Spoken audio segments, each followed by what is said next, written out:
personal definition of family is being close knit. When I say close knit, you gotta think about a person that's knitting.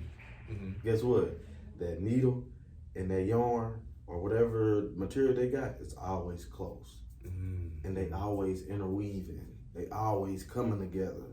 They always together. Yeah. And to me, that's what family is about. You gotta be together. You gotta be able to talk. You gotta be relatable. You gotta be able to cry. You gotta be able to laugh. You gotta be able to do everything under the sun and be able to talk about it at the end of the day with a good mind, great mind.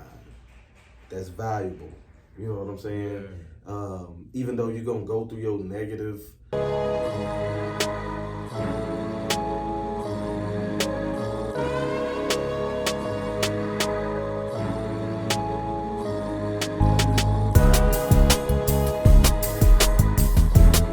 So yeah, this is my book. It's out. I had my book launch. It was super beautiful, successful.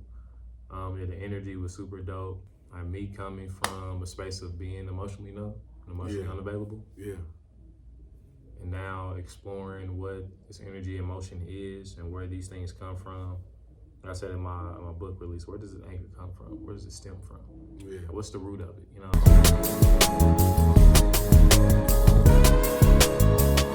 What's up? How you doing today?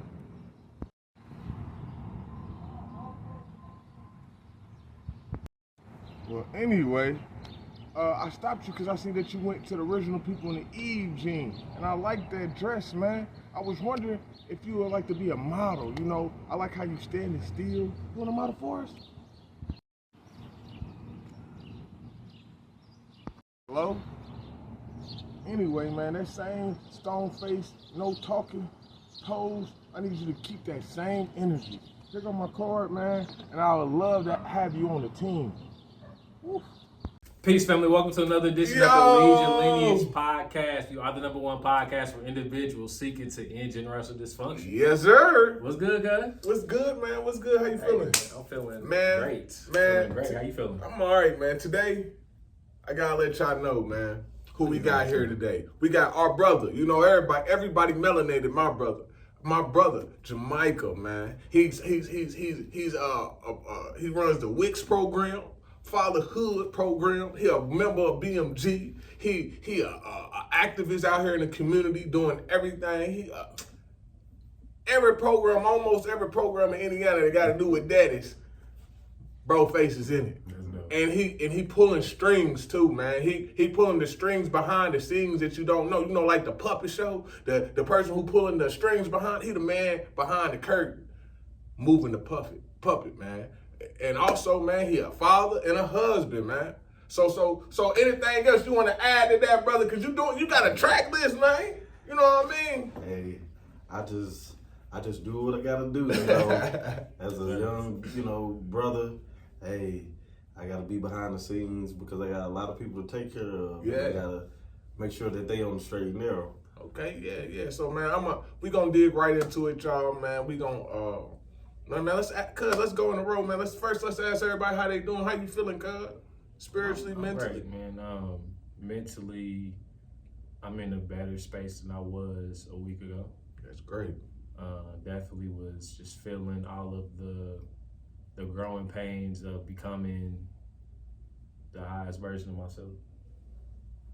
But really, not even gonna say becoming that. I am becoming that. Just closing that gap between where I am where I was currently in that moment, and then where I'm striving to get to. And just attracting those moments, and with that gap decreasing, I was feeling all the feels in that moment. It was like mourning all of the stuff that I have to essentially let go of so I can go up. So I've been in that space. I'm in a completely different mental space now. I'm feeling good, feeling confident. I've always been confident, but it's like I'm connected to my higher self now. You know what I mean? And it's all starting to make sense. Like with my personal life and with my business. I didn't create I'm building my business around my lifestyle instead of building a business and then building a lifestyle around the business. Yeah. And you know how we put family and health before business, you know what I'm saying? So I'm really getting back to that mission. Okay. That motto. So I'm feeling great, cuz. That's good to hear, man. I'm glad you're doing better than you was doing last week. Me, man, you know, I'm gonna keep it short, man. But you know, Ronnie Rome be going through some things. And don't nobody understand me, man. I wanna rock candy, man. You know, I just be going through life, bro. Everybody see me smiling hard, all the time smiling, but I be going through some shit. But you know, crazy part about it is, what I was thinking, man, you know why I go through this? Because every time I go through this, it makes me stronger. And also, it makes me relatable, man. That's why I'm so relatable. That's how I can connect to so many people, because I've been going through so much in life. So you know what I said the other day? I said, man, the universe is doing this because the universe know that I'm the type of person, if I go through it, I ain't gonna want nobody on earth to go through it.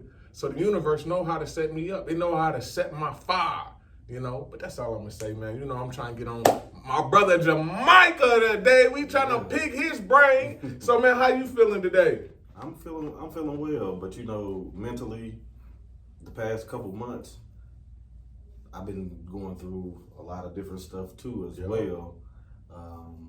Had some crazy information come across my path with family members in Georgia. But you know me as a young black man, I drove 13 hours to Georgia to check on my family and drove 13 hours back. I heard that. Because it's important. Like, we can't lack being a support for one another, and definitely your family, especially when you're going through trying times. And so mentally, I'm way better than where I was 2 months ago. And then I start school on Monday, get my bachelor's in social work, going to IUPUI. So I definitely got to clear my headspace, because I got to hit it hard, because I got practicum, intern, all that together, and my hours are dwindling down. So what you plan on doing with this degree? First, can you tell us what you're currently doing, so that, because they don't know you like I do. Tell us what you're I'm learning about you too. Yeah, tell us what you're currently doing and how that degree gonna step it up. Okay, to the next level. Okay, and what I'm currently doing now is I work with the health department, Marion County Public Health Department. I work for WIC, Women, Infant, and Children. For the people that don't know the 3-letter acronym, they need to add apostrophe D, because dads matter. No. and if they change it, I hope they change it when they hear this. But I work with the WIC program with the Marion County Public Health Department here in Indianapolis, Indiana. And what I do there, I work a duo job. So I'm a clinic assistant. So I help the families get the supplemental food for the program. And I make sure that, you know, those families are straight. But also I work with the fathers. We are actually the first father program that's probably throughout the whole United States of America that got a father program for WIC.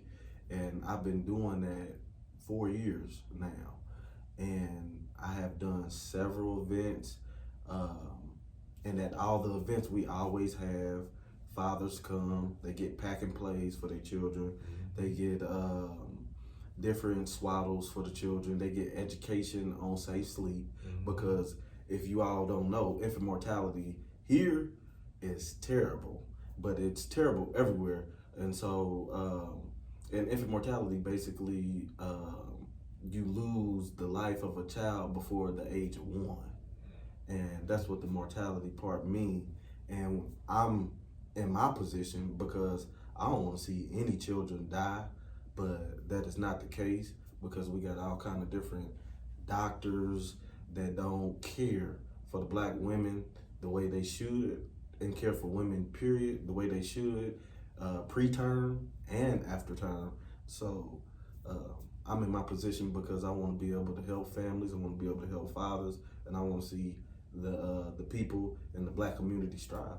Yeah, I love that. Yeah, and so how with your degree, what's that's gonna take you to the next level? How that's gonna take you to the next level?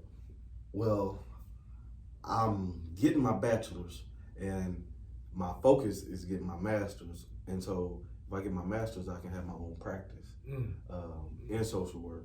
So people can come to me one-on-one, because that's what I like doing. I like doing the one-on-one visits. I want to get in person with that person. and I want them to be able to open up to me, free, no judgment zone. Yeah. And really with that degree, I just want to be in a good place to where I can help people see their future. You know what I'm saying? So, because all of us be in bad spots at times, but you always got good people like Ronnie and Sean. We just met today. Yeah, we just met today. That's all. Our first full podcast interview, that was Cuz buddy who turned to my buddy. Now it's whole vice versa. Now they turning into buddies. That's how we supposed to do it. We black men who connected, and that's how you do it. I got a question for you real quick, because you're talking about all the father programs, and I'm a big advocate of how important fathers are. I want y'all to know this real quick. I actually learned all that father statistics about how having a father, how important it was having a father in the home, how it can change from your education, whether you graduate or not. I actually learned it from one of this brother's programs at Event. So I want you to tell me with your own eyes, since you out here in the community, you actually know, because you working with the moms and the fathers. How important do you feel the father, like you just said, dad's not, how important do you feel a father is in the household, period? Not even just for the kids, for the household. A father is a supreme being when it comes to household, because not only your kids is less likely to go to jail, and we got percentages on all that. I learned from you. Less likely to go to jail. They're more often to pass school, graduating. And the young females, when a father is in the home, they less likely to get pregnant.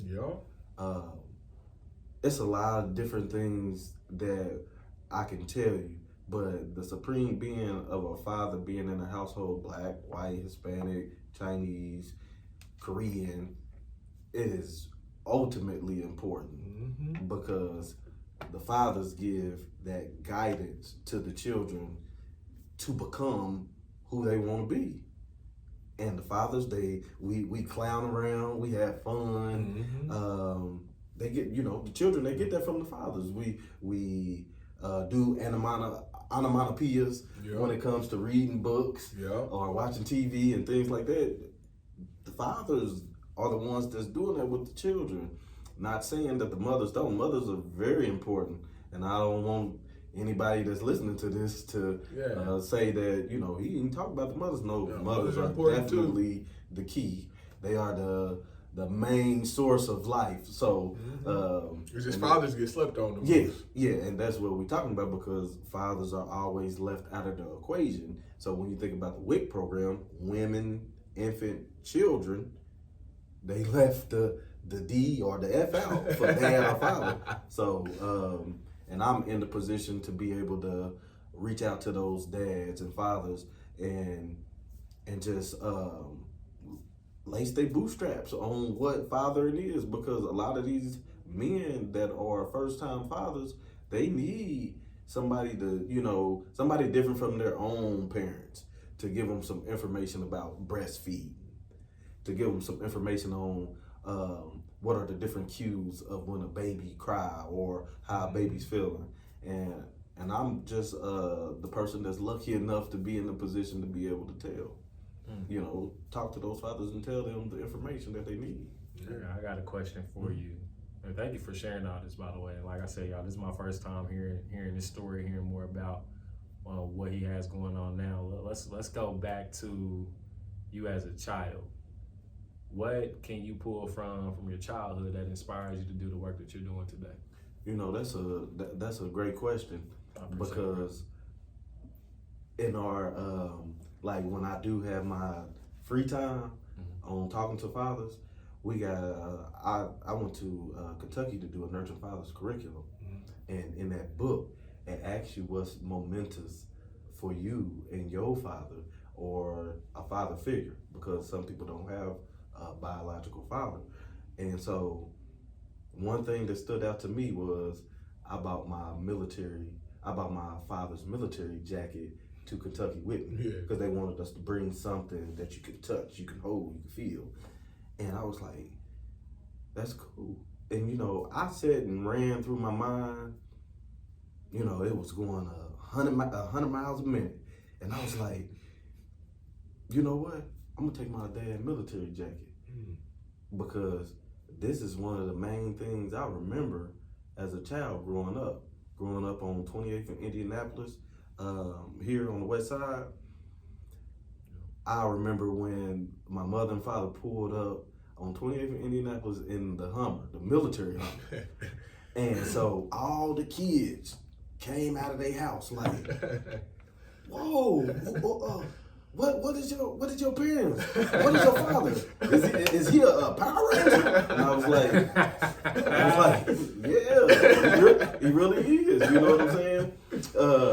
And that was one of my most momentous memories that I had. Like, and that right there will always be within me. You know what I'm saying? And I'm glad to be able to tell that story because when you're talking about something memorable, that is really memorable because when you have other kids notice your parents and you notice as well, like you come out the house smiling like, oh man, this is cool, because it ain't very many times you can see your parent come to your house pulling up in the military vehicle. Yeah. And that right there was one of the tops. That's dope. Yeah, that's super dope. That's super dope, man. And that's and let's get more into your childhood, man. How was family life? Tell them how many siblings you got. Your relationship with your mom and your father, man. Just give us your family, your whole family life for us. You know, tell us about your family too. I'll get into, you know, my family and marriage next. Yeah. But my childhood, I'm not going to sugarcoat anything. I'm going to be straight, transparent, and 100 on this. No, this is what this is for. That's what we do. That's what this is for. As a young man, you know, growing up, I had an older sister that's from Georgia, an older brother that's from Indianapolis, a little sister that's from Indianapolis, and I was born in Texas. So my mother's from Indianapolis and my dad is from Georgia. And growing up on 28th in Indianapolis and in Hallville, because I definitely can't forget Hallville, you know what I'm saying? That's where I learned a lot of skills, whether they was good or bad. But that's where I learned a lot of skills on how to survive. But growing up, my dad was like one of the best dressers, you know what I'm saying, when he wasn't in his military outfit. He comes from the country, so you gotta think, a guy coming from the country, coming to the city in the Midwest, trying to figure out life, went through a lot of changes. Yeah. So my dad was one of the kingpins in Indianapolis in this time frame of me growing up. I'm an 80s baby. So I seen a lot of changes in my lifetime. Yeah. So with that, I'm trying to explain to it in detail. My mother always worked. She's getting ready to retire on the 27th of this month. Okay, shout out to mom, dude. Congratulations. What's your mama name? Gloria. Shout out to Gloria. Yep, my Gloria. Thank you, I appreciate it. Because she was the wheel to keep, you know, she was the oil on the wheel to keep it turning. And she went through a lot of changes with my dad because, like I said, he come from the country, came to the city, got introduced into the dope game. Yeah. And his cover-up was being in the military. So military really kept him grounded, but he made a lot of money from street life too. So me as a youngster, I seen that. And I decided, even when I was younger, I was like, this is something I don't want to do, because I seen him come in all kind of times of the night. My mother got to go to work early in the morning because she was working with Wishart at the time, and still with Eskenazi. Like all those changes in my lifetime, with you know, the different drugs that was being dispersed out, you know, into the community, and how I see the communities now. And these same communities are the same communities affected. And so I feel like as a son, I'm here to try to not bandage it, but I want to be here to help those people in the community. Mm-hmm. And people got to notice these life-changing situations.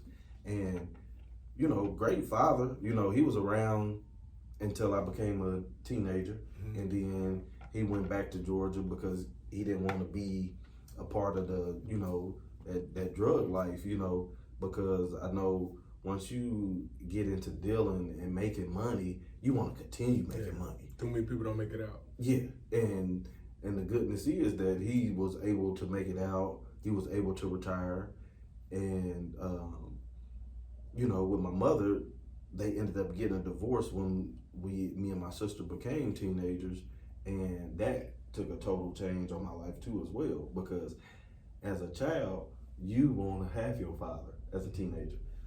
Now, in the earlier years, they do matter, but I think it really matters when you become a teenager.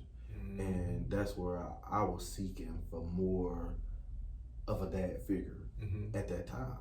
And that's when I was really in Howellville figuring it out, because my mother was always working, workaholic.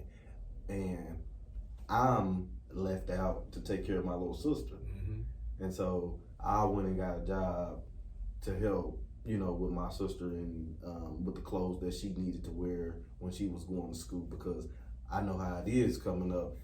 We had this little talk, you know, before the session. Record, If you from Indianapolis, and you know, man, we had this Joning thing going on in school. Crazy. Yeah. I mean, I ain't even gonna lie, I made a couple people cry. That's what I'm saying. But you know, people cried, people got into fights, people you know, people got beat up, you know what I'm saying, when it came to Joning. For real. And I wasn't, and me as a brother, you know, I wasn't having that, you know, for my sister. I was like, you know what, I'm gonna take care of my sister.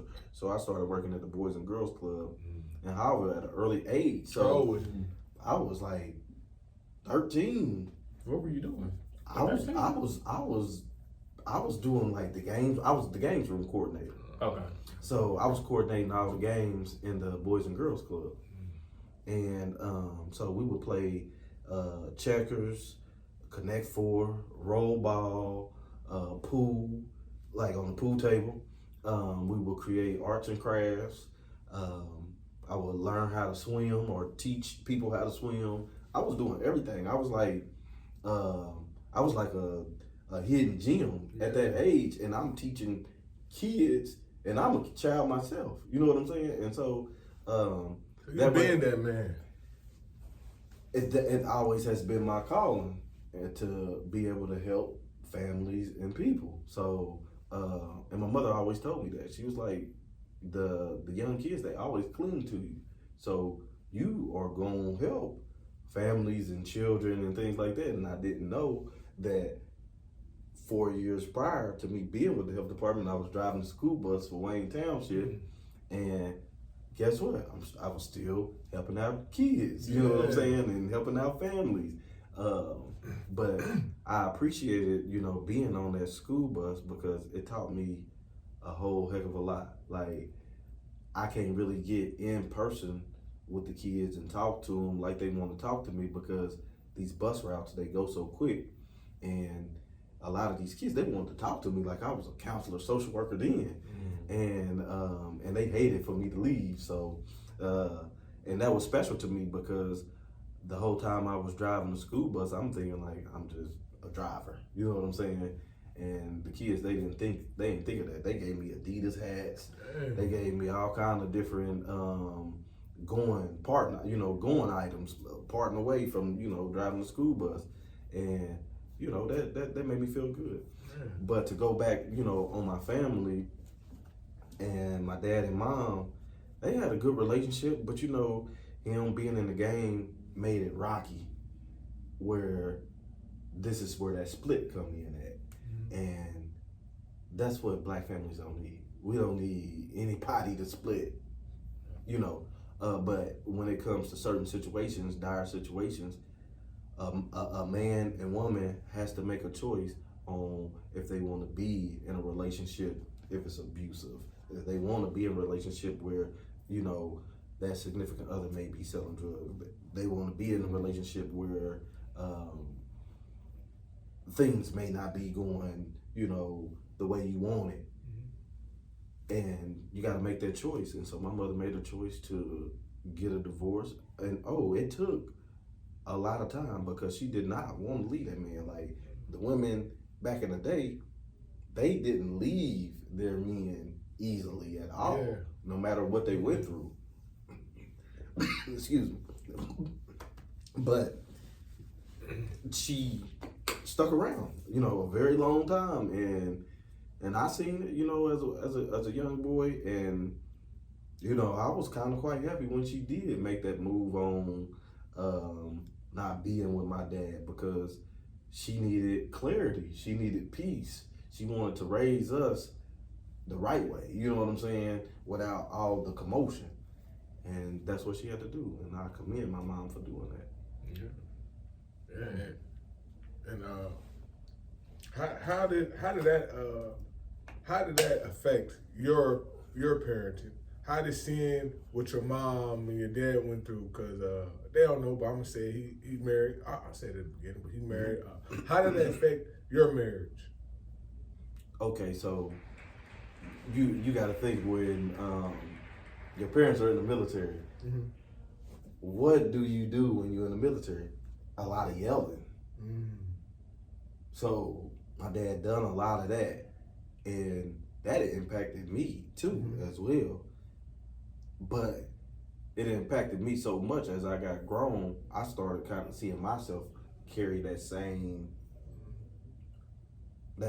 way and to my girls, like, and I was like, no, I don't want to do this. Like, I'm not about to be yelling like I'm in the military, because this is not the military, you know what I'm saying? I need to be able to talk to my kids in a special way, because guess what? These are girls, and even with my son, I don't want to be yelling at them, because I don't want my kids to have a resentment of me when I get older, or when they get older too as well, and I don't have my kids in my life. You know what I'm saying? Because I take care of my kids quite well, and the last thing you want them to do is not be able to come to you as the father, you know what I'm saying, or come to the mother because you did just this one thing and it made them feel so bad. And that's what it was. Like, my dad, I understand that the military trained you to be a militarized person, but you gotta think, when you got children, things have to change, especially with the way you talk to them. So. How many kids you got, brother? Let them know. Yeah, so I have 3 children. I have Jamichael Jr., Jamichael Fann, and Jaya Fann. And Jaya is my special child. So, you know, working for WIC, you talk about infant mortality and things like that. My baby was born 2 pounds. And so I was there with her every step of the way. She had to get a tube under her heart, basically like a feeding tube, and I was there to watch it be put in, and so, like, for the parents that go through the infant mortality, I definitely have a heart out for you, because you know that situation with my youngest baby, that was kind of hard on me, being in the hospital for 2 weeks, you know what I'm saying? Like, sitting there with my wife, just being a support, you know, to them.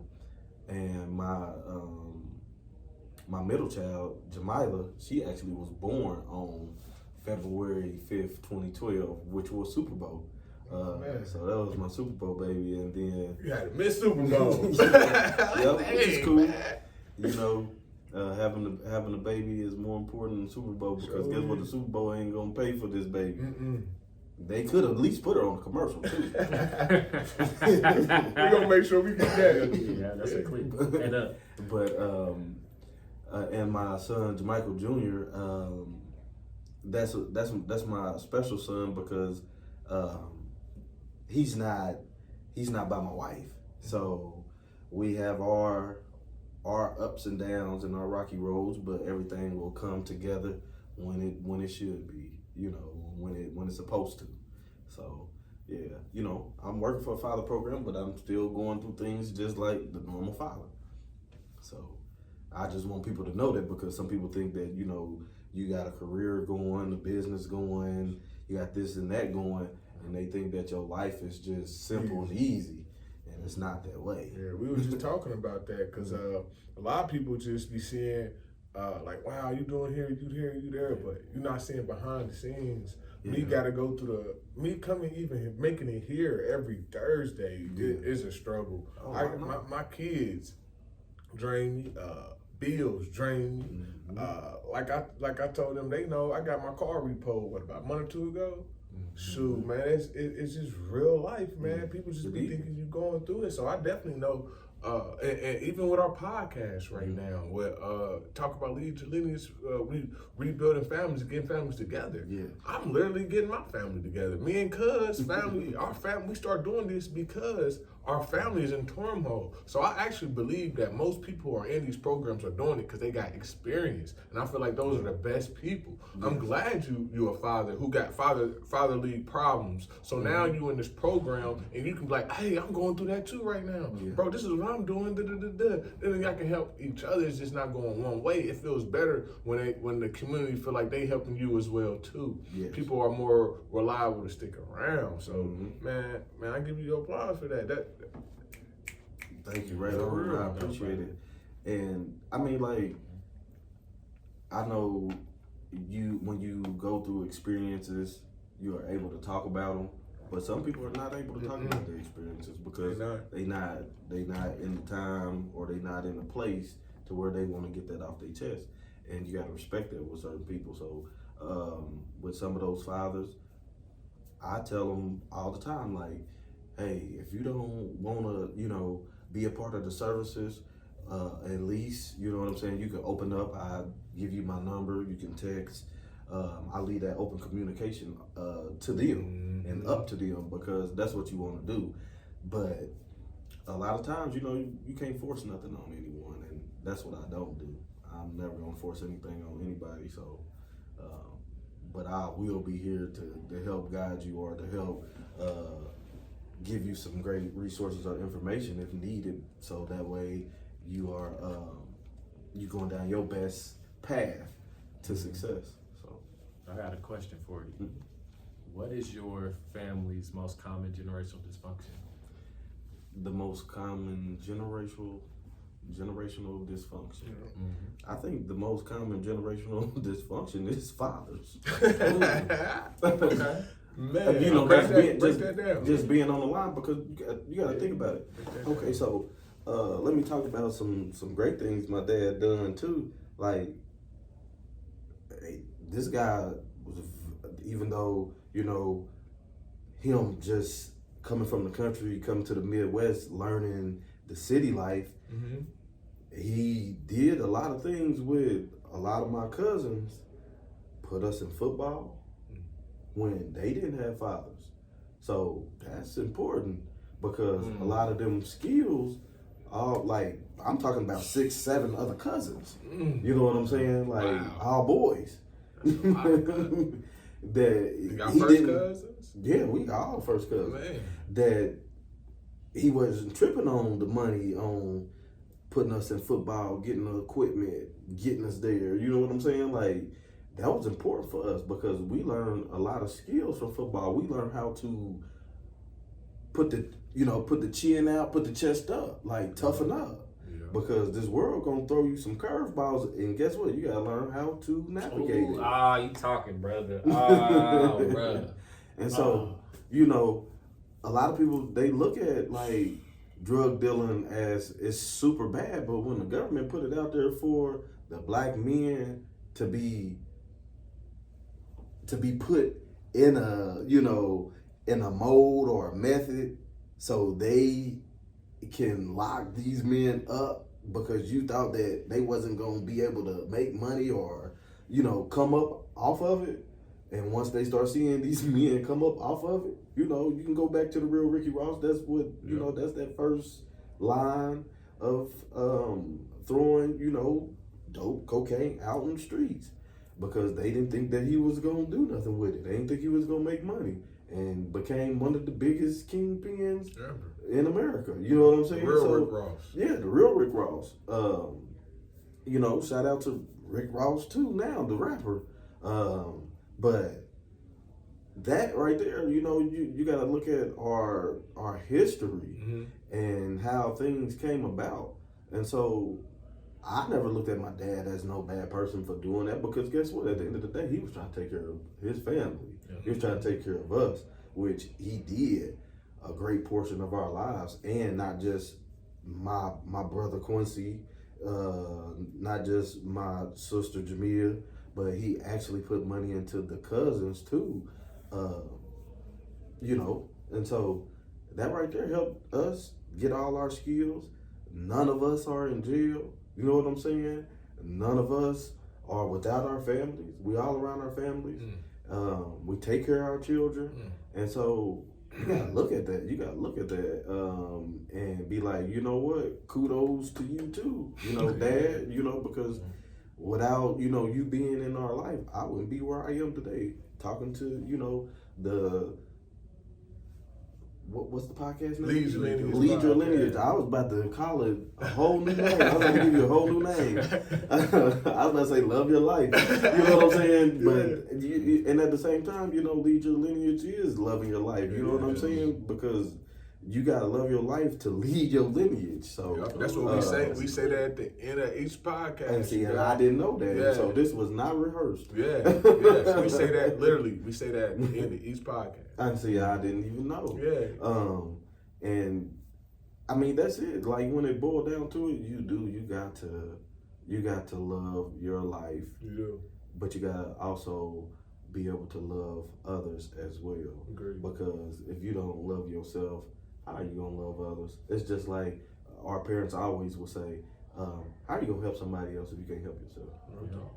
So you know, I always look at it like this: if somebody's thirsty and you got an empty glass, how you gonna get them some water? You gotta have some water in your cup in order to give somebody else a sip. Yeah, for real, you do. You said something very, very powerful I wanted to hit on real briefly. You said when you playing football, how you get taught the technique to tackle, right? I play football in high school. And I was a GA for a team in college as well. Okay. You have to have your head up and your chest up. It's like you come in there, and I learned a lot of lessons from sports too. Yeah. If you come in there with the wrong technique, with your head down, your chest down, that pressure can break your neck. The pressure gonna be on your neck and can break your neck. It can. So you gotta tackle life with the right technique to be able to get you from where you are to where you wanna go. You gotta run through the obstacle, you gotta grab the cloth, whether it be any spiritual cloth, or whether it be somebody's actual cloak. Yes. You gotta grab cloth and be able to run through that obstacle to be able to go to point A to point B. Yes. And win that job or that task in that moment. And I just had to point that out. Like how many parables like that. Yeah, that's great, because sports is always, to me, sports, you can always relate sports to life. Absolutely. Because you're going to go through some hard times in sports. Yep. Because guess what? Training is one of the number one hard things that you're going to learn when it comes to sports. And so if you train yourself accordingly, you're going to be ready for what that sport is, or what holds for you in the future. And like, it's just like, you know, you growing up in the hood, neighborhood, you got to learn how to navigate down these roads. Yeah. Because it might be somebody over here selling drugs that you got to go past to get to your destination, or it might be somebody shooting over here, you know what I'm saying, that you trying to get to the Boys and Girls Club. You know what I'm saying? Yeah. Because you want to be in a safe haven.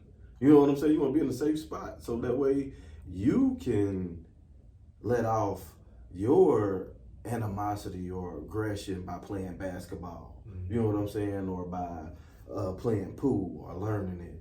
And then also getting a snack from, you know, the stand up there too, because a lot of kids, they don't get fed. At all, man. And that right there is an important piece to our lives. Say and that then we're again. not getting fed correctly. So I say that all the time.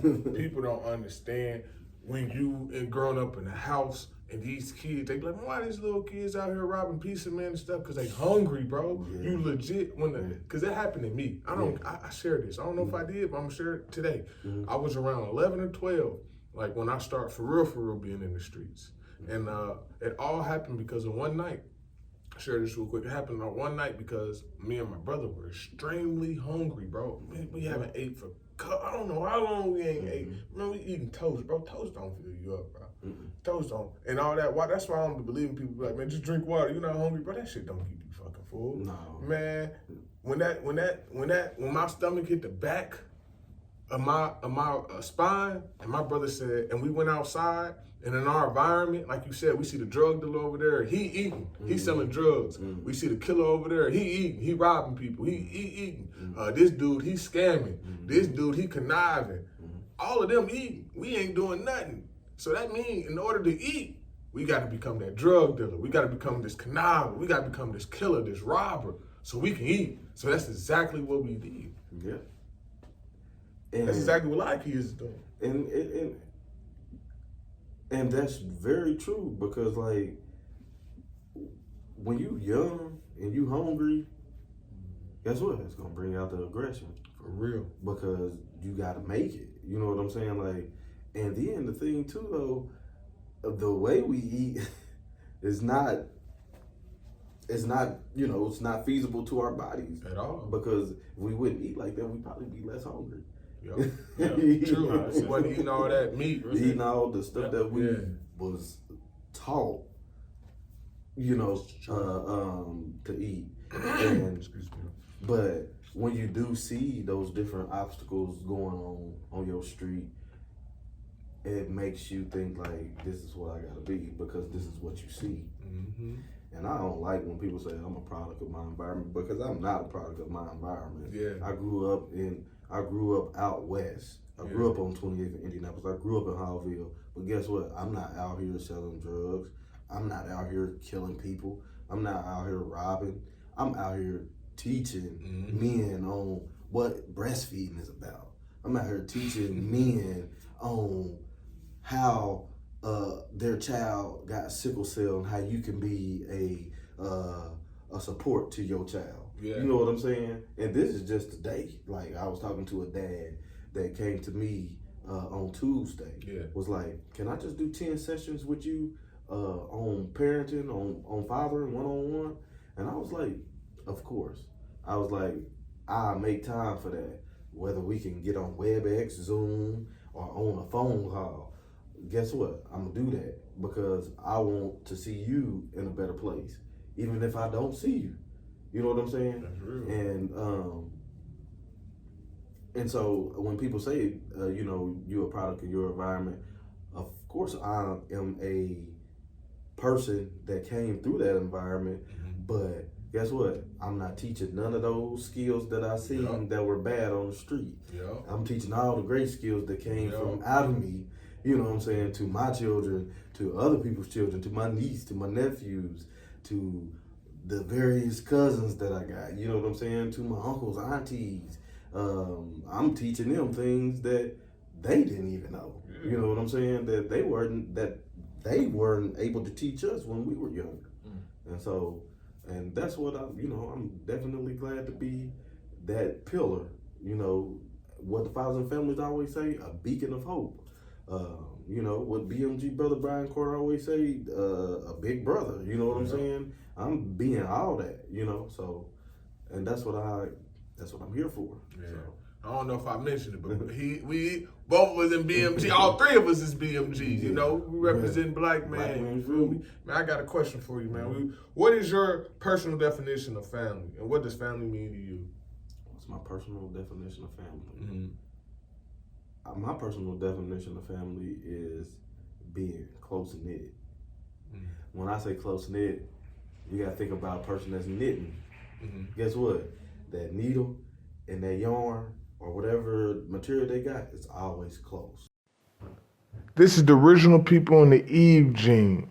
People always asking us, are y'all Muslims? Are y'all 5%ers? Are y'all Jehovah's Witnesses? Oh, what, y'all don't believe in Jesus Christ? I simply tell them the original people and the Eve gene represents all melanated people around the world and uniting all melanated cultures across the globe. Melanated people come in many different shades. We have many different areas and we have many different cultures and beliefs. Let's put that all aside and come as one. And they always interweaving. They always coming together. They always together. Yeah. And to me, that's what family is about. You got to be together. You got to be able to talk. You got to be relatable. You got to be able to cry. You got to be able to laugh. You got to be able to do everything under the sun and be able to talk about it at the end of the day with a good mind, great mind. That's valuable. You know what I'm saying? Yeah. Even though you're going to go through your negative emphasis, but guess what? That negative stuff go out the door quick, because guess what? When you happy, negativity don't have time to come in. You know what I'm saying? And even if you get caught in a bad spot, guess what? You still gonna be happy because you got your life. You able to talk about it. You able to get it off your chest. And so, and you know, to me, that's what family is about. It's that close knit. Close knit with the father, the mama, the auntie, the cousins, the far cousins. Like I always try to share. The grandparents. That's my second cousin. Yeah, and so you know, grandparents was a great hit to a lot of people's lives. Man, didn't we just talk about that on last time? We talked about that last episode. It's no more grandparents no more, and they wondering why everything is going on. It's no more grandmas. I don't care. My mama can feel however she want to feel about what I'm about to say. She never, I have my kids 99% of my time, bro. I say I have my kids almost 100% of the time. My mama don't call and try to be grandma. That grandma stuff got lost in the world because my mom, I was born in the 90s. I'm a 90s baby. So my mom was like 48, 49. I say that generation, man, I feel like, my opinion, that generation, they all trying to still be too young instead of being grandparents. And then they be the same ones like, what's going on with the generation? No, what's going on with you? People need to, people not spending time with their grandpa and their grandma. So when they see this grandma out there, because I know when I was in the streets and I see a grandma, I ain't about to snatch her purse because that's my grandma. That's somebody else's grandma. No. Now they will snatch her purse because they don't have no grandma. Guess what? The kids our age, definitely in the 80s. You go snatch somebody's grandma purse, guess what? You getting jumped. All them guys about to get you. Yeah. All of them. What you messing with grandma for? But see, these are the things that a lot of the younger generation didn't get to see. Yeah. You want to know why? All this comes from that dope epidemic. Yeah. They locked up all of our uncles that was teaching us the skills of learning how to fix cars, teaching us the rights and wrongs, to be respectful, to open the doors for young ladies to walk on the right side, walk on the left side of the street. If the cars are coming down this way, so the woman is on the inside. You know what I'm saying? Like, all this stuff has gone away, but we have to come together no matter what year you was born in and teach the youngsters these things. And BMG does a great job of doing that. Fathers and Family does a great job of doing that. Bloom Project. And that's it's because Miss Val Tate, right? No, Arnetta Scruggs. Arnetta Scruggs. He ain't missed a beat. See that's great. That's I've been with Bloom since 2016. I'm on the Project King. That's great. That's great. I ain't missed one since. Man, I started. And that's a good name too, Bloom. You know what I'm saying? It's like that close knit. Like you gotta plant. You gotta get the good soil. Even if the soil bad, guess what? We got ways of turning that soil correctly. The origin of it too started with her grandfather. See, and that's good. Never knew that. Yeah. And it's so funny that you said Scruggs because that's actually my wife's last name. Man, it do related to everybody. SCRUGGS. Yep, that's my wife's family last name.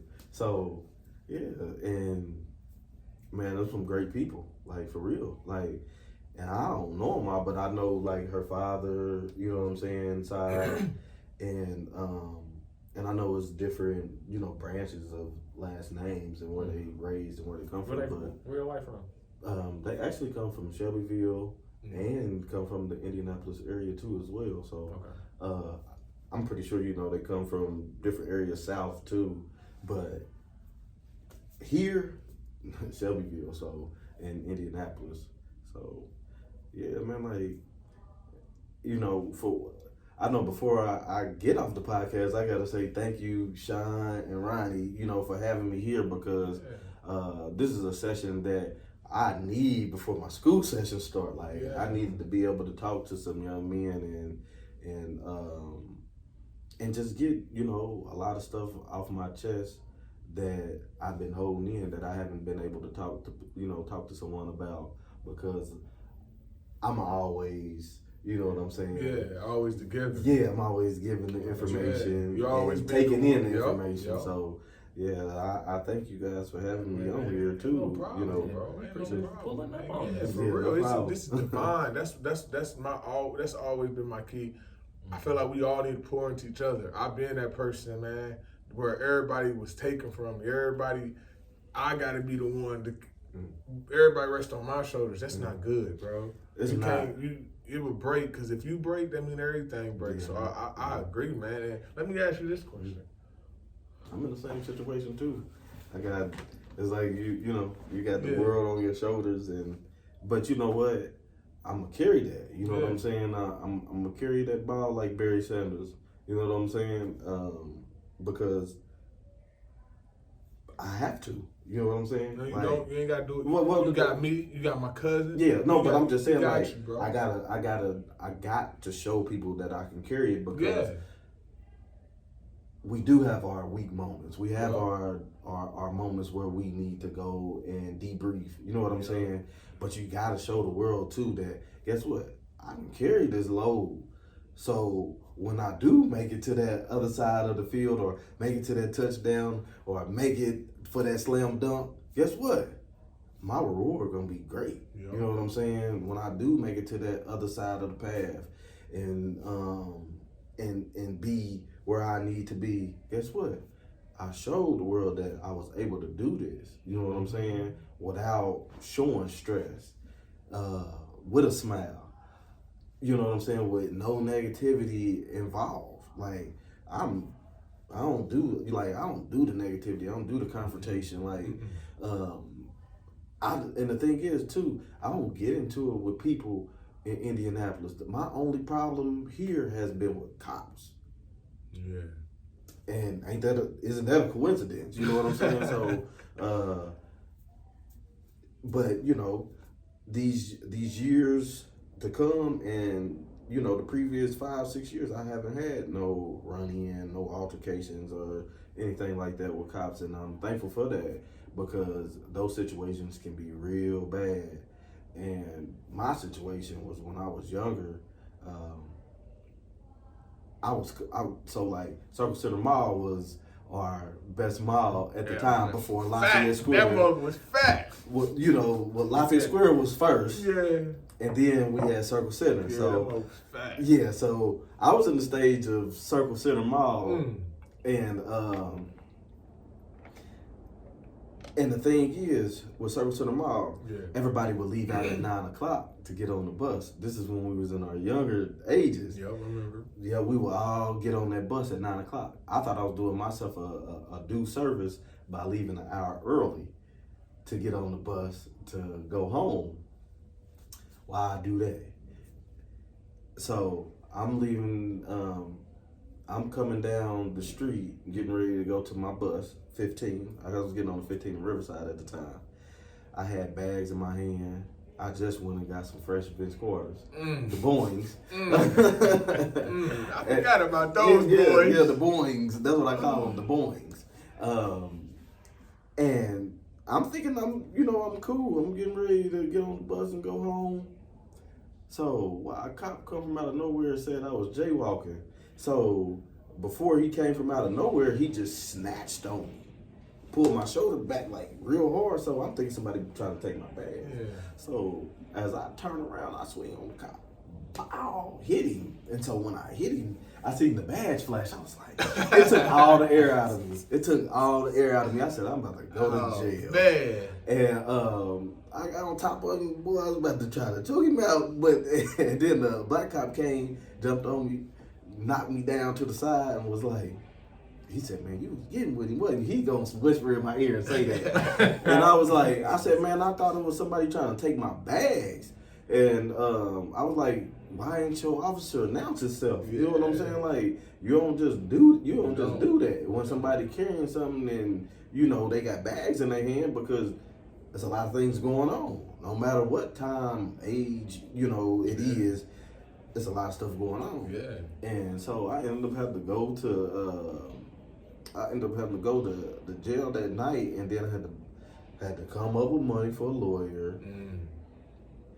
All those different motions that you got to go through. My mother, you know, like, what you doing? I was like, I was just coming home. And this cop just grabbed me out of nowhere. But good thing, you know, you got a good mother, good support. She ended up getting me a lawyer, even though I had to put up the money for it, because $1,500 in that time is a lot of money. You know what I'm saying? Like the come up with out of nowhere. And so ended up getting a lawyer, and so the lawyer found out that the officer that jumped on me was prejudiced and was a racist cop. And so they ended up dismissing my case because they found out that I wasn't guilty of that assault. Because that's basically what it is. You assaulting the officer. So I was thankful for that, you know. But those are situations and things like that you gotta be able to learn from, and don't let them hinder you. Because I could have ended up with like a felony or something like that, and wouldn't have been able to get a good job like how I got now, you know. And I feel for the people that do got felonies and things like that, because those people should have a great job that they can go to. Not nothing like no warehouse, no modern day slavery stuff. They give them poor jobs, and then they wonder why they go back to the penitentiary. You ain't giving them nothing. Yeah, then you want to take people's license for child support, and that is illegal to take somebody's license from child support. It's like, you know, the system creates systems within a system to keep you down, and definitely black people, black men, and black women too as well. But like all those different obstacles, man, I've learned a lot, and I learned to navigate, you know, with a sound mind, and not just act out super quick, because I know when you act out super quick, like that leads you into a dark space. It does. Let me ask you this real quick. I'm all about traumas, man. What and looking at yourself and self-reflecting. So it's probably a two-person. This is probably two questions. What traumas that you had to go through in life that actually built you, and when you had to go through that self-building process, what did you learn about yourself? And so what traumas that helped build me? What traumas you had to overcome that actually built you today? Well, one of the traumas was, I kind of mentioned it. It was the military. My dad just always yelling, but I knew the reason why. And it's not just because kids are bad. Yeah, kids gonna be bad. Bad little kids. I mean, in some instances, but some instances, you know what I'm saying, your dad gotta know when, like, pipe down. You know what I'm saying? You know, we all. That's why you was getting yelled at, man. Yeah, but not to the extent of where, like, my dad should be yelling like that. You know. But the yelling, that was traumatic. Yeah. A lot of people don't think that, but that's a traumatic experience on a child. yelling all the time. That's all you hear. You know what I'm saying? Like, that was traumatic. And so, me going through it, what helped me build myself is him being away. Because just imagine if I was getting yelled at from 3 years old all the way up until I became a teenager or something, or up until the time I became grown. Yeah. You know what I'm saying? That right there probably would have made me crazy as hell. You know what I'm saying? Like, but him being away from me helped me build on that character because I didn't want to talk to people. Like, you would ask me to come talk, I would have came and talked. You know what I'm saying? For real? Yeah. Like, I wouldn't have talked to people. I'd go sit in the corner by myself. I wouldn't be with a group of people. You know what I'm saying? I wouldn't mess with nobody like that. I would have never guessed that, bro. Because the first time we met, I think the first time we met, we was at a BMG event. I think it might be in the Boys and Girls Club. It was a Boys and Girls Club on Post. And we was talking like we been knowing each other. We was jabbing it up. What year was that? 20 or 21, one of those. Yeah. I was there then. Yep, I think you was. No, I don't think you was that. That was, it was another one. You went to. He went to the last one when it switched from Davenport, right? No. I was He was at the one Post. No, but it was a couple of them though that he had there. Okay. So I don't think, because I remember the one. Hold on, because you was there. Was you there with the ones with the what was the Israelites? Yeah. That's So we was there. You was there. Because I remember. Well, when he said it, I kind of remember his face. Yep, and I was there because I had on my wig shirt. That was a minute ago. Okay. I think I talked to you. Man, that was before Lead Your Lineage, cuz. Yeah. Dang. So that means that had to be 2 years ago. It was 2 years ago. That went quick. Man. Dang. Yeah. That was a good BMG moment. Yeah, that was a great BMG moment. For people who don't know, basically, BMG Black Man Group, we be having events at the Boys and Girls Club. Basically, we teaching the kids every single skill from drywall, from cutting the grass, from putting the tile on, from even proper food eating, whatever at the table, etiquette. You know, I ain't got it. That's why I ain't know how to say it. But you know,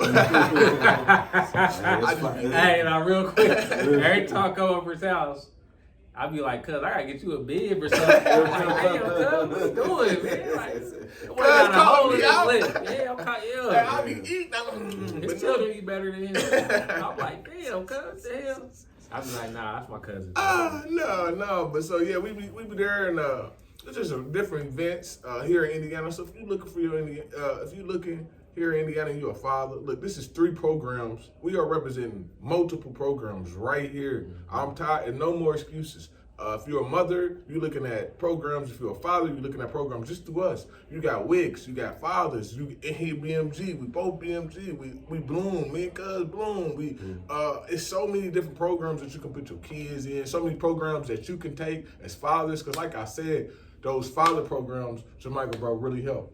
I say this from the heart, bro. Them reading them statistics and seeing how I felt in those statistics, because I didn't have a father, I said, damn, this shit, every single statistic was on there I went through. Getting locked up. I didn't supposed to graduate college. I did that because of my mama. Shout out to my mama. My mama said, boy, you gonna pass this. Fuck what they saying. I failed a grade. I was locked up before I was 18. I was a runaway. All that stuff, man. I said, damn, that shit is real. And I learned that all from y'all. Yeah. I didn't have my father. I had my father in my life, and I lost my father when I became an adult. Yeah. So, I mean, sorry to hear that. But that was good that you was able to have him, throughout your infant age to your, young adult to older adult, you know what I'm saying? That's great though, but losing people, that's never, to me, it's never a fun moment. But we gotta embrace those moments because, like my mother always say, the more you live, the more you're gonna see people pass away, and the more you're gonna see period in the world. So, and that's true. Like, I lost a cousin from infant mortality.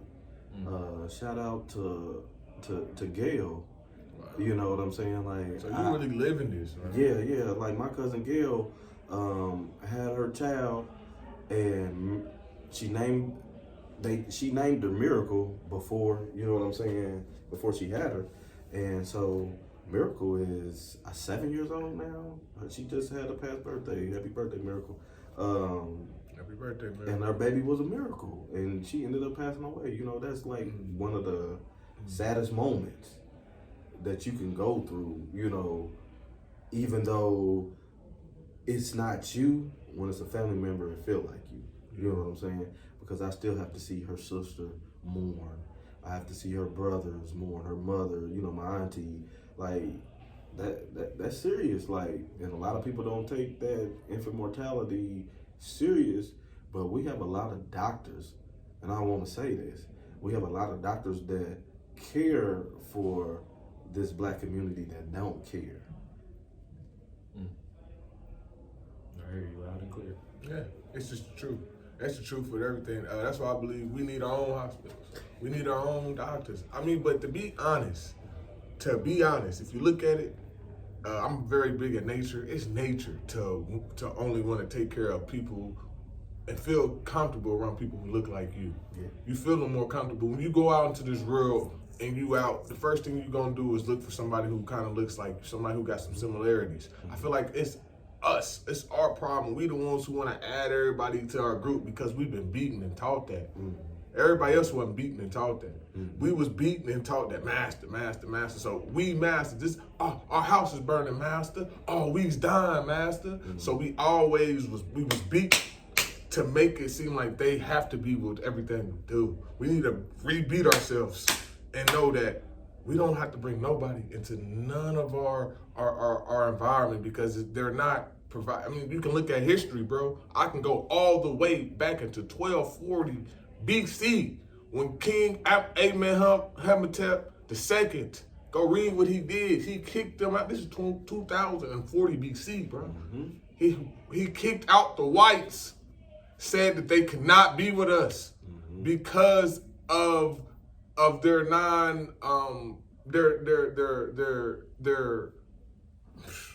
I'm just keeping it 100. Their violence, their diseases, their greed. It didn't correlate with us. Them demon-minded ways. Yeah. It's European. It's not African. Yeah, and I mean, the thing is, as a people, as a whole, we always been loving. Always. Say it again. We always been loving. It's proven. And so that was the reason why the Europeans were able to manipulate us into being slaves, what you have, you know, whatever you want to call it. Basically prisoners, because that's what you are, prisoners of their system. Yeah. And you know, all that is changing. We see it changing now. You know, shout out to the BRICS. I am gonna say that because shout out to the BRICS. With Brazil, Russia, India, China, and South Africa, North Korea adding on, but South Africa really putting that narrative on moving people out of the area where black people belong, and they got resources that can support anybody in the world. It's time for you to go, because guess what? We ain't never been slaves. You know what I'm saying? Until slavery happened.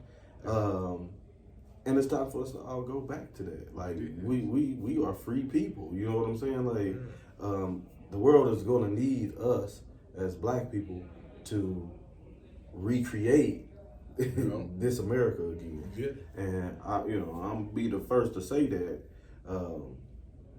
because we are the chosen people. We are. We are the original people. Speaking of the original people, man. That's a beautiful I underlying got thing. I love it. man, dude. All this stuff be natural, man. I'm telling y'all, we don't. From the first episode to this episode, nothing has never been scripted. Like bro, barely even knew his name, so it's not even scripted. So I'm gonna give you this. Yep, thank you. Yeah, man, it's 2X, you know. Okay. Got you. Okay, got you original right. people. Yeah, man, and representing, man. That's what we gotta do. Yeah, that's my clothing line, man. Yeah, So I like this. I'm gonna have to support. y'all make sure y'all go top 10 Apparel, and then after you do that, y'all need to make sure y'all go get the Knowing the Stranger Within, Volume 1, made by this guy right here, Sean F. Washington, man. One of the greatest books out there, man. It goes. I say that book is right there with help me out, Carter G. Woodson, The Miseducation of Negro. I say, man, it's up there, man. Hey, I received it. Yeah, man. I've been reading it, y'all. I'm gonna have to get that book. I've been reading it for real, like legit, man. And I want y'all to know that. And I'm like I said, me and brother Jamichael, we met about 2 years ago. We actually lost contact, you know, because of life, we be busy, but we still connect. You see how it was easy, man. I was looking, bro. You know I've been looking for you. I know. Man, I was looking for you, right? Yeah. Man, and this is how crazy the universe works. I told him, I said, man, I'm trying to get this brother Jamichael, but I can't, because my 400 number, I still got the actual number still work, you can call it, but the whole screen broken. And I was telling him about you, because I'm like, man, he do a lot for the community. He always doing something. I'm like, man, I got to get him. I couldn't get your number. Man, my birthday came up. You said, happy birthday. I said, bro, I didn't even say thank you. I said, bro, I've been looking for you. He did. I said, bro, But you know, I've been looking I for wasn't you. worried about you saying thank you, bro. I already knew that was Bro, a thank you. I've been looking for you. Hey, right on, bro. I've been looking for you, bro. What's your number? He did say that. I said, man, I've been looking for you, bro. What's your number, man? Like, hey, I appreciate the birthday, but bro, I've been looking for you. If I knew that's the only thing I had to do. I'm glad I sent that Me too, message, bro. though, cause, Me too. But see, that's the thing too, though. That's the thing I like about Facebook. Yeah. That you get to see the people's birthdays. Yeah. And I love and yeah, and then so That helps you out. yeah, because I don't log into Facebook a lot. Yeah. So when I logged in, I was like, I normally try to catch up on the birthdays. Yeah. You know, the birthday wishes. And I seen yours, I was like, I definitely got to say him birthday Man, wish. bro, that was divine, bro. I I said, man, this dude. I saw that because I was so busy on my birthday. Like, I was so busy. And I just kept getting, you know, I hit everybody up after the fact. But when I saw it said Jamichael Fann, I said, man, I've been looking for this man. Hey, bro, how you been, man? And it's been love ever since. That's another thing I want us black men to know, and I'm glad we're here to show that. We don't have to kick it every day to love each other. I love you, brother. You ain't even got to tell me that back. well. Yeah, but I'm glad you I'm going to say it. Right on. Yeah. I just want black people, because, you know, sometimes it's hard for other people to say that. So Oh, I yeah, was yeah. letting you know. It is. But, you know, when you got life, Yeah. and you're able to say it and mean it, you need to say what you mean to say. Cause I really love you, brother, and I love my cousin. I even if I don't know you and you a black man or a melanated woman, because we love y'all. that's what we built off of. So to me, like when somebody say it's hard to say, it's because we have been beaten out of that loving condition. You know But do what you I'm think saying? it's just for men? Because I hear women tell their friends all the time they love them. Well, you know, Or it's probably because I was just raised around women, so I don't know that. I think with women too, though, like women, they get around and talk to each other more. Yeah, they be telling each other they love each other and everything. Yeah, but that's what I'm saying. Like they get around each other, to me, more than men. They do. You know what I'm saying? Why And is shout that? out to the women. Why we don't get together? Well, because the women are loving people, period. Period. You're right. And no matter what goes on with women, there's a lot of stuff going on with black women, there's a lot of stuff going on with black men. But one thing about the black woman is they gonna make sure that each other is gonna be straight. Yup. And that's something we have to pull, which from that nurture files curriculum. Yeah. what's the first word? Nurturing. Women are natural nurturers. Nurturers. We're Natural. not. We're We're learning. Yeah. You know what I'm saying? Gotta And I think once we get that more nurturing spirit, we will be around each other more. Agreed. I think that's like a part of us being in our masculine energy. Yeah. Like it's like hyper masculine instead of us having that alchemy between the masculine and feminine, masculine and feminine that we all possess, men and women. We have both. I think a lot of men don't see, they don't realize, or they want to downplay the feminine energy that they have. Like and they don't have a logical explanation on. Like they like, I'm feminine, bro. Yeah, you have feminine energy, just like I do. Yeah. Just like she does. Just like she has masculine energy too. And I think that's overlooked. And when we are categorized or learn about how we are both masculine and feminine in different environments and different settings based on our upbringing, I think we kind of look down on it like, I don't want to be no feminine. Like we think it's like sissified, for lack of better words. You know what I'm saying? That shit whack. Yeah, that is true, because guess what? As men, we think when you saying feminine, we thinking that you jumping over to, you know, the other side. It ain't even that. And it's not. It's just you showing, you basically showing your nurturing side. Yep. And that's just natural. It's nature. You know what I'm saying? Like, we got to be able to do that, because this is how we stay connected with our women. Yeah. You know what I'm saying? Like, for real. to me, like, if I don't have this nurturing side, or if I can't let go of this, like, hardcoreness, you know what I'm saying? My woman's gonna be like, ugh. Like, you too rough on the edges. You need to, you gonna have to, you know. I'm laughing because my wife told me that when we first got together. Yeah, that's all I'm laughing. You gonna have to straighten up. I can hear her saying it to that boy. Man, I was, you know, it took a while, and you know, I 100% agree with you, because I'm so glad I had my daughter first. Because I think that helps. Yeah, bro. I had to have a daughter. You know, everybody got to have a different thing. Yeah. Me and my bro, I was like, yeah, when I get a son, I wasn't going to hug him. I wasn't going to kiss him. Yeah, I was going to straight be, that's my boy. Yeah. We out here. We shake up. We shake hands. We don't do none of that shitty ass shit. You know, that was my mindset. I'm just going to keep it 100. I don't care who I offend. I'm just keeping it how I was thinking at the time. Yeah. You know, and when I had when I had that daughter, man, I got to saying, everybody needs to be peaceful. Hey, I got something real quick. Hey, I got to saying, look, this is the first thing I said when I said, so you telling me all these other men in the world had daughters and they never thought like, damn, we need to change the world for my daughter. Like, damn, bro, you never thought about that. We are supposed to change the world for these women. Yes. And that's what's really, I'm gonna tell you, when you think about the world, that's what's been missing.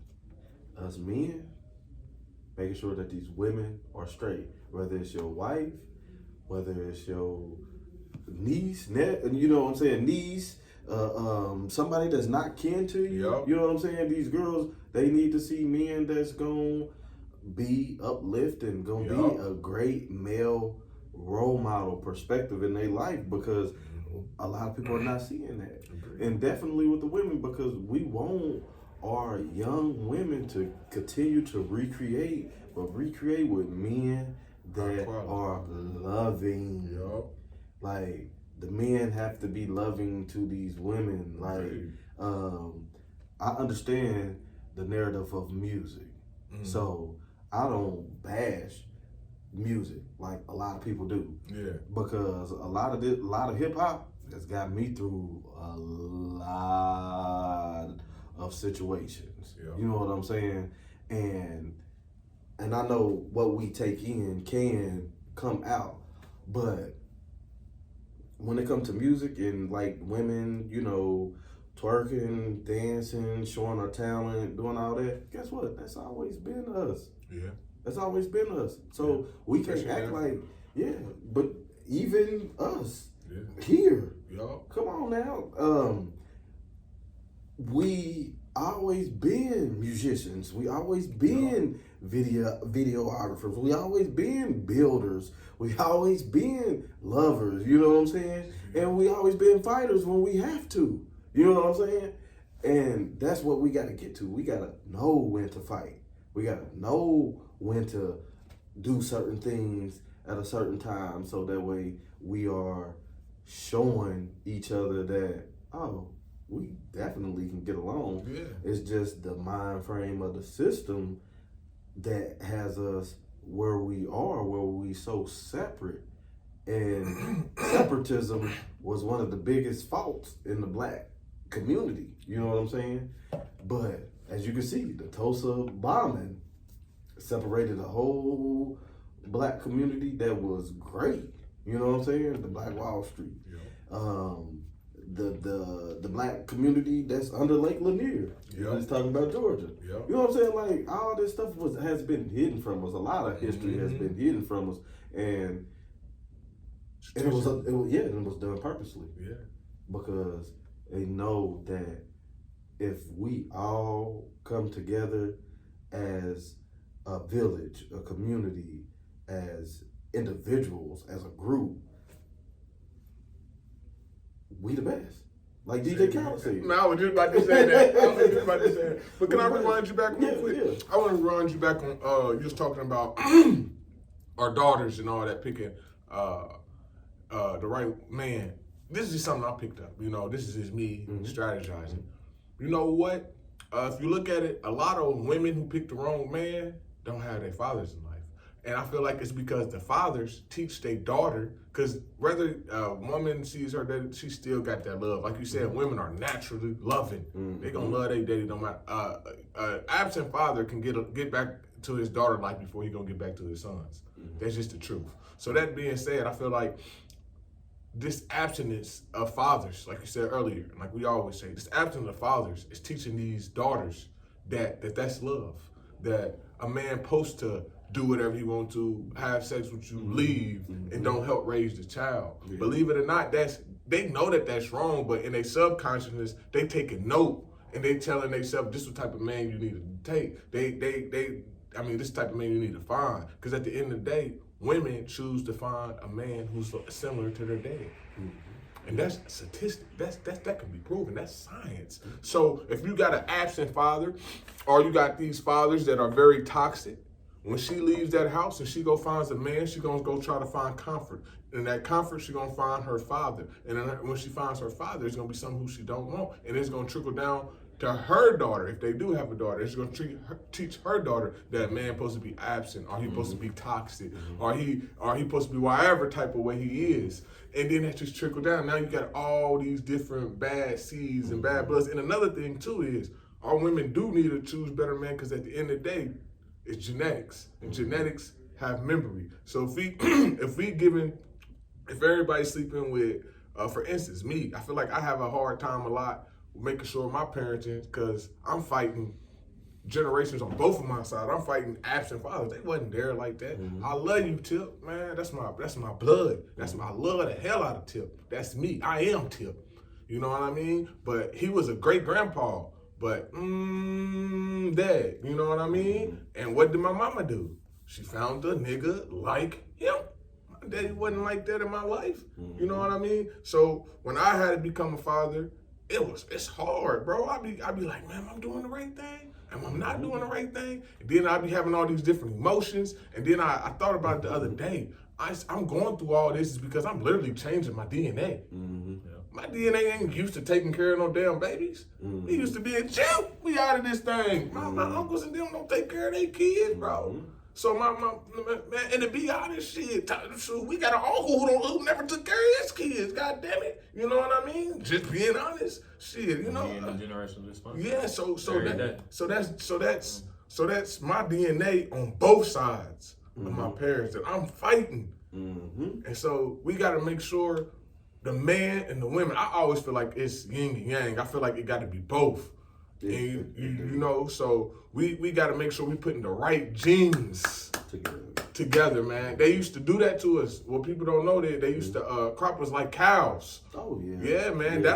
That's why a lot of us is just naturally building stuff, because that's what they did to us back in the day. But we need to do that in a We need to reverse that and know what they did to us, and start putting that good DNA into this world. Mm-hmm.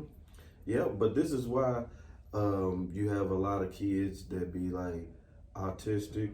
You got a lot of kids that be having different ailments when it comes to like things like that.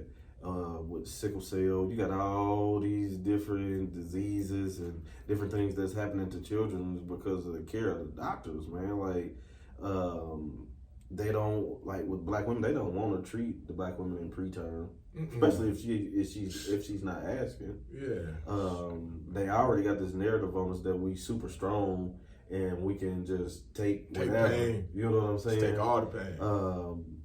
And that's got to change. Like, to me, I feel like we need a group of people that is going to stay on these doctors, because guess what? It's our black women that's having children. Even though it's not our children biologically, guess what? These children got to be raised around our children. Say it again, bro. You know what I'm saying? Like, yeah, I've been thinking about that a lot. For real. And then when you think about like what you just said, with so many other families on both sides, this is where you get some of the young men that don't know what to do. You know what I'm saying? Don't know what to do. And they thinking like, oh, I can just go out, mess with women. You know what I'm saying? Trick, do all this. That's not it. That's not the case. Like, we need some men that's gonna be stand up, that's gonna teach other men around them or young men, and also make sure that the women are taken care of. And that ain't even got to do with money. That's got to do with the physical and emotional aspect of the women. Man, bro. You know Because a lot of men don't know that. Yeah, I know. But that's why I was saying I threw that tricking thing in, because that actually messed up a lot of the women that were women. When men started tricking, you know what I'm saying? They just thought, but that all come from the drug epidemic too. Because once you get a boatload of money, guess what? You go through it. And there's nothing wrong with that in strip clubs too, because I don't want people to get, like, what I'm saying misconstrued, because a lot of them women in strip clubs, a lot of people judge people. Yes, that's a natural thing from a human being, but a lot of those women take care of their families. You know what I'm saying? In those strip clubs, but they are talented. And this is where I get back to where this is what we do. Now, all the extra stuff that go on in those buildings and stuff like that, that needs to cease. But our goal is that we need men in them clubs to protect these women, protect these black women. You know what I'm saying? Like, if it is going down, you know what I'm saying? Like, if we in the club, we shouldn't be in the club looking at each other like we about to hurt each other. You know what I'm saying? We should be talking to these women, you know what I'm saying, having fun, dancing, you know what I'm saying? Because that's what we do. We have fun. We love people. I just think some of those basics of life need to come back and be taught. And I feel like the world will be way better. Way better. I feel like even with gardening, like I was talking to him about, talking to Sean about, like, if we can get a group of people to start gardening, we start putting gardens in the communities, guess what? We ain't gotta go to no grocery store. We ain't gotta worry about Kroger, Welcome to Meyer. You know what I'm saying? We ain't gotta worry about those places. You know what I'm saying? Like, for real. We got to, like, man. I like the dialogue with y'all, you know what I'm saying? Outside of the podcast, just to start doing these different things that we need in the community. Oh, you talking about them? We can talk about that on here, bro. I'm just saying, like, after this is done, you know what I'm saying? Like, because I know we ain't gonna be here all night. You know what I'm saying? Like, this is what I've been wanting to do. Like, even with the fathers, but like with the fathers, I only can do so much. Yeah. You know what I'm saying? Like, I can only get so much support, and I can only support them so much. Yeah. Because it's not my own father program. You see what I'm saying? That's why you getting that master's. Yeah, that's why I want to get my master's, so I can have my own practice and be able to basically do things in a way I feel like will be better. You know. Yeah. So But I want to get into learning how to grant write. I want to get into all that because that's important for me to be able to get funding to be able to help these men out in certain situations where I just don't have the money from my regular job to take care of that. You know what I'm saying? Yeah. I take care of my necessities with my family and mortgage and all that. But a connection for you too. Yeah, but I want to be able to learn how to grant write and get extra funding to be able to help support the men. You know what I'm saying? Like, I don't care if they just need a can of Gerber Good Start or something. You know what I'm saying? I know your child need that, so guess what? I'm gonna go get it. Yeah. You know what I'm saying? And I'll take it to you. And so I still got my CDLBs. So this is what I really wanted to do. I wanted to get a bus so I can go pick up the men that wanted to come to like our events and go early, pick them up, and bring them to the event center that we have in it at. So that way you don't have to worry about a ride if you don't got a ride. You know what else that do? Actually make people be there. They can't leave. They got to participate. And I'm taking. But the thing is, guess what? This dude picked me up from way this way. I done picked up people from west. I done picked up people from east to go to the establishment west because we go to different sides of town. But if I gotta pick them up, guess what? I do that. But I need that. I need that support. I can drive the bus. I got my CDLBs. You know what I'm saying? Like, and I keep up with it. I go get my physical done, whatever, every 2 years because I'm in good health. If you're not in good health, it's different. You gotta go every year or you gotta go frequently because they want to check on you to make sure you ain't got like different ailments so you don't pass out driving and things like that, diabetes and things like that, sugar low. So you can't get your CDLs if you got that. If you're diabetic. No, boy, you can get them, but you're gonna be basically monitored. Damn. Yeah, because they don't want you passing out on the wheel when you got a group of people. I feel you know what I'm saying? So, I feel and that's good though because you gotta think about it. When you on the bus, you just driving, pulling up to the spot, eating, driving, eating, driving, eating, and then you're not eating the right things. So we pulling up to McDonald's. You know what I'm saying? We pulling up to Speedway gas station. Yeah. We going there to get a thing of donuts, a coffee, a 44 ounce. You know what I'm saying? Like we not putting the right stuff in our body. And so it is important that they do those physicals, which I didn't think it was, but when I got to driving more into like that second year, I was like, oh, this is important. Yeah. Because I can't be eating no McDonald's, McDoubles, double cheeseburgers, Big Macs, all that. You know what I'm saying? Yeah. I can't be eating that sitting on this bus and I'm tired and I got all these different parents' kids behind me. And if I pass out at the wheel, guess what? I got all these lives. Forget my life. I got all these lives. You know what I'm saying? Like, and those youth, that's the future. That's the future. Yeah. You know what I'm saying? That's the future. I'm on the bus in front of the future. Yeah. And the future behind me. Yeah. You see what I'm saying? Like, so I gotta look out this window and make sure that my visibility is clear. Yeah. Because I want nothing to happen to them. And that's just me. Anybody child, like, no. If somebody child left with me, guess what? They're gonna be straight. Yeah. Because I'm gonna make sure they're good. It's the village. Yeah, and that's how we gotta be. You know what I'm saying? It used to be like that. It did, but you can't leave your child with just know anybody. Not no more. And I don't with my girls. Guess what? If they not going to their nanny, whenever they can, they ain't going nowhere. Yeah, me too, man. It's just too much of let's just keep it 100. Sexual predators out there. Oh yeah, no, it's too much. Yeah, and then the sex trafficking stuff. We can get on a whole nother path with that. Like that stuff, it needs some. It needs some clarity. Like you said earlier, I believe it's our man. We need to figure out our black man. We need to figure out how we can protect them. Once again, we need to figure out how we can protect our black woman. Because I think, I know for a fact I'm right because my wife falls into this category. 3 out of every 4 black women will get sexually molested. Bro, that's damn near every single black woman we see, bro. Yeah, and that's messed up because You That would mean, think out of all three of us, that mean three of us. That Mhm. mean, I bet you all somehow your wife, my wife, your wife, that bet you they've been touched.